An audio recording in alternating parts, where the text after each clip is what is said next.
Onda Cero Madrid Norte. François Congosto.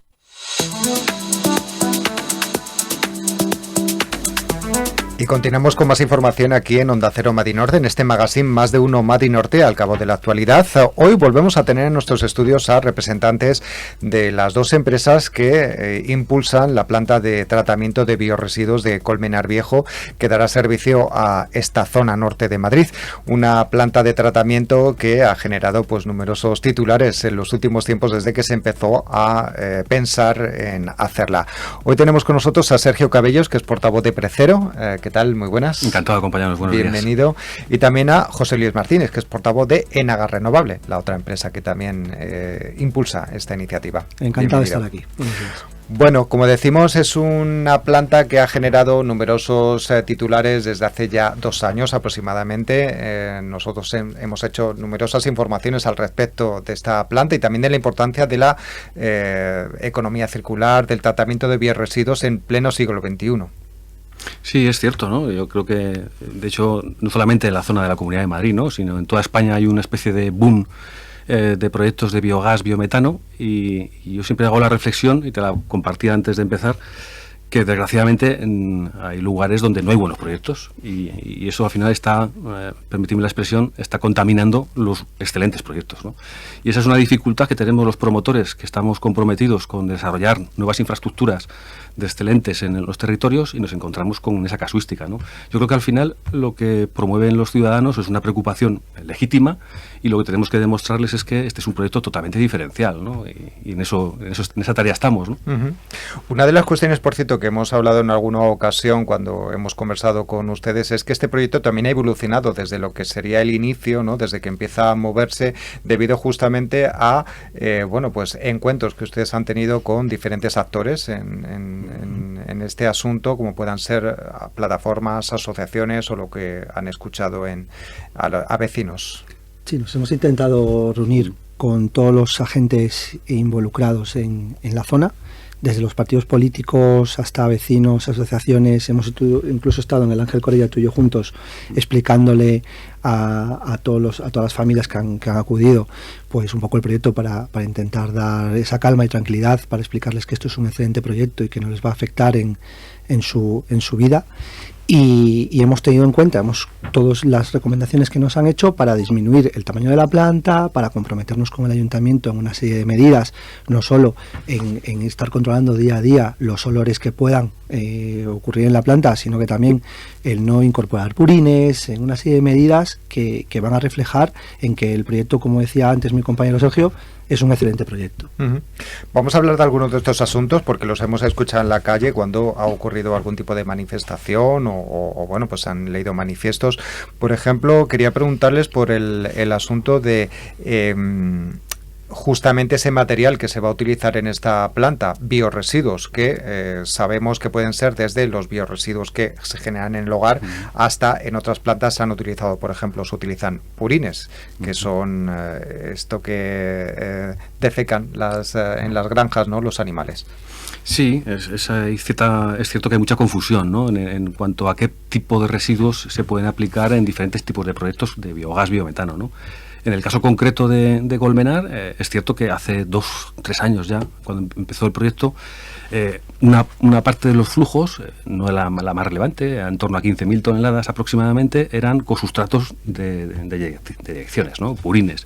Es cierto que la comarca, muy próxima al emplazamiento, pues puede haber más de 30 o 40.000 toneladas de esos purines, y queríamos dar una solución a ese sector ganadero, ¿no? Combinábamos un residuo asimilable al del doméstico, al de nuestros hogares, con una necesidad que podía tener el territorio para solucionar esos purines, ¿no? Esto ha ido evolucionando, y es cierto que si hoy sigues mirando la autorización ambiental integrada o la evaluación ambiental, sigues viendo los purines, ¿no? Pero como bien decía José Luis, ese ha sido al final uno de nuestros compromisos con el territorio, con las administraciones locales y con ciudadanos y plataformas, ¿no? Es decir, no hay purines, ya está, es sencillo, ¿no? Y de verdad, o sea, un compromiso es un compromiso, o sea, no tampoco entendamos que si nos comprometemos públicamente a hacerlo, lo vamos a hacer, o sea, no podemos, no me gusta ese mensaje, ¿no?, de luego vamos a hacer lo que queramos. Bueno, pues no. Yo creo que hemos adquirido, y para mí ha sido enriquecedor, el mantener debates y debates intensos. O sea, no han sido exposiciones de hablar del proyecto. Yo creo que ha habido un diálogo muy abierto con muchas plataformas y muchas asociaciones y también administraciones para mejorar el proyecto. O sea, los proyectos pueden mejorar. Otro compromiso que siempre nos han demandado fundamentalmente, y al que también nos hemos comprometido, es a que demos prioridad al residuo que producen los ciudadanos, a ese bioresiduo, a ese famoso quinto contenedor que tenemos que implantar ya, ¿no? y empezar a reciclarlo y no meterlo en un vertedero, ¿no? Y ese es otro de nuestros compromisos. Siempre que haya toneladas de ciudadanos, vamos a penalizar las toneladas de clientes privados. O sea, que siempre tengan esa capacidad de reciclaje en esta instalación, ¿no? Comentábamos antes, sin instalaciones no podemos implantar las recogidas selectivas. No podemos decirle a los ciudadanos que hagan el esfuerzo de separar en sus hogares esta materia orgánica que se puede optimizar y aprovechar para producir fertilizantes y biogás o biometano y no tengamos infraestructuras construidas en el territorio. O sea, primero tienen que estar construidas. No podemos darle esa señal errónea a un ciudadano de que haga ese esfuerzo y no podamos reciclar luego sus materiales, ¿no? Por eso es lo importante de tener infraestructuras en el territorio ya construidas, ¿no? Estas infraestructuras tardan tiempo en construirse. Desde que podamos empezar, calculen mínimo 1 año, año y medio de construcción. O sea, que esto no es en 3 meses está construido. Estas infraestructuras llevan un peaje de tiempo importante. Volviendo al tema de los purines, por un poco puntualizar, su compromiso es a no utilizar este material durante toda la vida útil. Toda la vida del proyecto. Y así va a quedar por escrito en el compromiso con el Ayuntamiento de Colmenar, y luego tendremos que formalizarlo formalmente con la Comunidad de Madrid, que es la que gestiona las autorizaciones ambientales integradas, donde renunciaremos o solicitaremos que nos retire lo que nosotros llamamos el código LER asociado a ese tipo de residuos, para que no tengamos autorización de entrada de esos materiales durante toda la vida del proyecto. Ajá. Muy bien. Bueno, han hablado también hace un momento de la capacidad de procesamiento, por así decirlo, es decir, la cantidad de residuos, de biorresiduos que se van a tratar en esta planta, que también se habían escuchado comentarios sobre que serían 75.000 al año. Sí, aquí la planta está diseñada para un total de 75.000 toneladas al año, pero en el 6º año. La planta inicialmente va a procesar unas 20.000 toneladas de residuo y irá incrementando poco a poco hasta el 6º año a 75.000 toneladas. Es verdad que la ambiental integrada hablaba de otros volúmenes y aquí igualmente el compromiso que tenemos con la administración, y así lo dejaremos patente, es que nunca va a sobrepasar las 75.000 toneladas. Es un tamaño óptimo para la zona. Si tú te vas a un radio de 30 kilómetros de donde está la planta, ahí creo que son 700.000 habitantes. 700.000 habitantes al año producen unas 300.000 toneladas de residuos, más o menos. O sea, esta planta está diseñada para 75.000, priorizando, como decía Sergio, sobre todo la recogida selectiva de los municipios más cercanos, entre ellos Colmenar. Porque si le estamos exigiendo a la población que vaya a hacer una recogida selectiva, que vayamos evolucionando en el mundo del residuo, evitando llevarlo a un vertedero para reducir las emisiones, contaminaciones y demás, tenemos que tener la infraestructura montada. Eso por un lado. Y sobre todo, dejar claro, por favor, el mensaje de que nunca vamos a sobrepasar esas 75.000 toneladas. Lo vamos a dejar por escrito. Pero ¿se podría ampliar la planta en un futuro? Me refiero que ahora el proyecto es ese, pero existe la posibilidad de que pasados esos años se decida ampliar y poner más instalaciones. Técnicamente es posible, porque la superficie del terreno lo permitiría, pero insisto una vez más, sería necesario un nuevo trámite ambiental, una nueva autorización ambiental integrada, y aún así hemos renunciado incluso a tramitar ese expediente. Yo creo que, como dice José Luis, es una escala suficiente. O sea, en el territorio puede haber en torno a 150.000 toneladas de materia orgánica, a un radio de acción, que eso sí que está muy bien justificado por algunas asociaciones. Tenemos que buscar una escala de proximidad suficientemente adecuada. O sea, es decir, este proyecto no nace para traer residuos de otras comunidades autónomas, sería inviable económicamente para esos productores. Hay suficientes residuos hoy por hoy en la comarca, en esos 30-35 kilómetros, que desgraciadamente los estamos enterrando en un vertedero. Y ese es el mayor error que podemos cometer. Estas infraestructuras, la digestión anaerobia, el biogás, el biometano, vienen a solucionar problemas, no vienen a generar otros adicionales. O sea, toda tonelada que seamos capaces de quitar del vertedero de Colmenar es una mejora en la calidad del aire, en la calidad de la zona y del territorio. O sea, ese es el objetivo fundamental, reciclar material orgánico. Desde el inicio, bueno, vamos a recordar a los oyentes que se incorporan en estos momentos a esta entrevista. Estamos hablando con Sergio Cabellos, portavoz de Precero, y José Luis Martínez, portavoz de Enagas. Como decía, una de las cuestiones que desde el inicio le ha preocupado a los vecinos es la generación de olores o incluso también de escape, porque uno de los productos que se generan de esa anaerobia, ¿no?, es gases que se podían escapar. ¿Y qué tecnología se va a utilizar para evitar los olores y también vigilar todo ese tema? Pues aquí contamos con unos sistemas de biofiltros avanzados y de carbón activo, y un poco para que la gente lo entienda, aquí tenemos unas entradas de camiones con residuos que es con doble esclusa, es con 2 puertas, ¿no? Entonces entra el camión, se cierra una puerta, se abre otra puerta, y todo el aire que se está produciendo, todos los gases que están produciendo, son aspirados por unos conductos, y de tal forma que esos gases contaminantes o ese aire no puede salir al exterior, ¿vale? Entonces es lo que se llama funcionar en depresión, ¿vale? De tal forma que se aspira absolutamente todo y todo va por unos conductos a unos sistemas de biofiltros y carbón activo. Lo único que va a salir de esos conductos es aire limpio, con lo cual creo que es una tecnología comercial suficientemente probada en todas partes de Europa. Es la tecnología más moderna que hay a día de hoy, y en eso no estamos escatimando nada, porque si algo nos han trasladado es el tema de los olores, y estos filtros, corrígeme si me equivoco, Sergio, son capaces de reducir hasta el 99% de los olores que se puedan producir.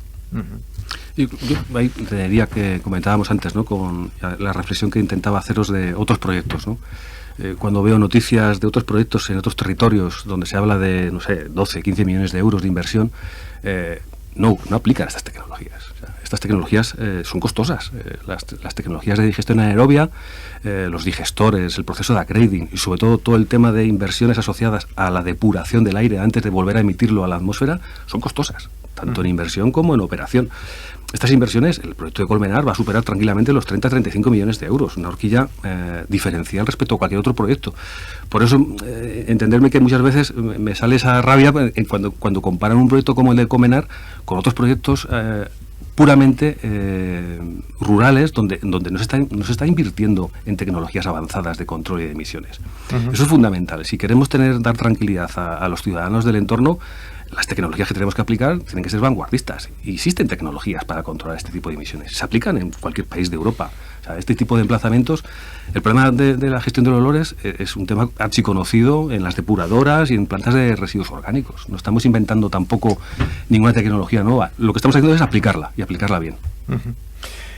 Otro de los temas por el que quería preguntarles es el tema de los camiones, ¿no? Porque se ha hablado de que serían 55 camiones al día para llevar el material a esta planta, lo cual ha asustado a mucha gente, en el sentido de que ya una carretera que tiene sus problemas, como la MS-107, tendría estos camiones. Bueno, aquí el tráfico, nosotros, primero hay que dejar claro que ya hay un tráfico de camiones que va al vertedero. Lo que nosotros estamos haciendo es, en vez de que vaya al vertedero, se separa 100 metros para la planta, con lo cual esos camiones que ya están llevando unos residuos al vertedero ya van a seguir circulando, pero en vez de llevarlos al vertedero se desplazan 100 metros. Nosotros vamos a poner todo nuestro empeño en planificar las rutas para minimizar cualquier impacto. No obstante, los camiones creo que son entre 1 y 2 a la hora, al día.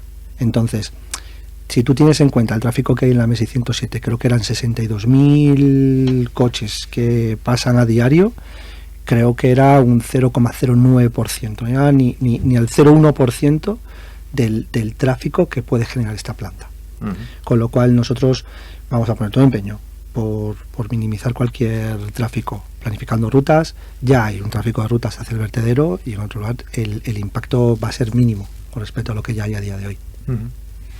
Por último, me gustaría preguntarles, porque nos han comentado que este proyecto tiene una inversión de unos 35 millones de euros aproximadamente, pero ¿en qué fase está actualmente?